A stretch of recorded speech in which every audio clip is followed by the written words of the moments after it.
आज मैं लेकर आई हूँ आलू गोश्त की रेसिपी आपके साथ, जो बहुत ही मज़े का बना है। बहुत कम मसाले हैं और वो भी सिर्फ घर के मसाले, लेकिन जायका और खुशबू लाजवाब है। तो आए चलते हैं रेसिपी की तरफ।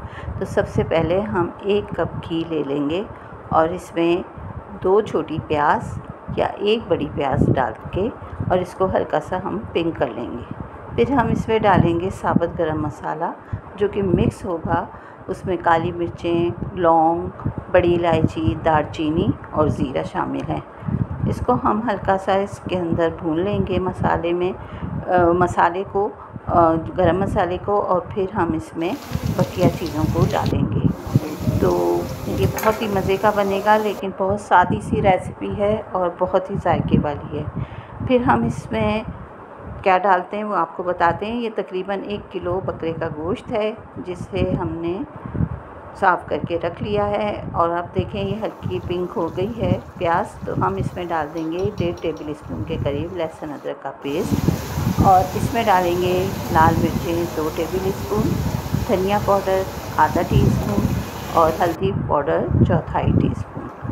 क्योंकि हम इसको बहुत ज़्यादा मसालों के साथ नहीं बना रहे, लेकिन ये आप खाएंगे ना तो आपका दिल खुश हो जाएगा और आप कहेंगे कि ये इतनी आसान रेसिपी और इतनी मज़े की। इस मसाले को हमने हल्का सा पानी डाल के भून लेना है, ताकि मसाला जले नहीं और इसमें खुशबू भी अच्छी आए। नमक आप अपने जायके के हिसाब से डालिएगा।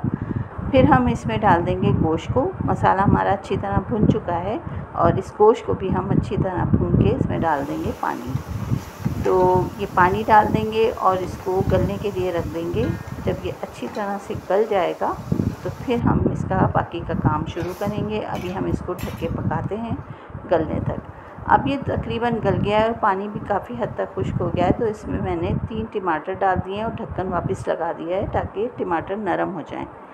जब टमाटर गल जाएंगे तो हम इसमें मज़ीद 3 से 4 हरी मिर्चें डालेंगे और इसको खूब अच्छी तरह भून लेंगे। और ये हैं हमारे पास आधा किलो टमाटर। गलत बोल गई हूँ, आलू हैं, इनको हमने छोटे छोटे टुकड़ों में काट लिया है। और अब हम जो हमारा गोश्त था बकरे का, उसको हमने भून लिया। अब इसके साथ ही हम इन आलूओं को भी अच्छी तरह से भून के इसमें डालेंगे पानी, और इसको भी उस वक्त तक पकाएंगे जब तक आलू गल नहीं जाते। इसको हल्की आंच पे बनाइएगा और शोरबा आप अपनी पसंद के मुताबिक रखिएगा। बस मैं अभी आपको ये देखें डिश आउट करके दिखा रही हूँ। तो ये इतना मज़े का बना था, और गरम गरम नान के साथ तो आप पूछे नहीं, इसका जायका कितना अच्छा लग रहा था। देखिए गोश्त पे भी बात होती है, अच्छा गोश्त हो तो जायका खुद ब खुद आ जाता है। तो बनाइएगा और बताइएगा कि ये रेसिपी आपको कैसी लगी, और दुआओं में रखिएगा याद। इंशाल्लाह फिर मिलेंगे किसी और आसान सी रेसिपी के साथ। अल्लाह हाफ़िज़।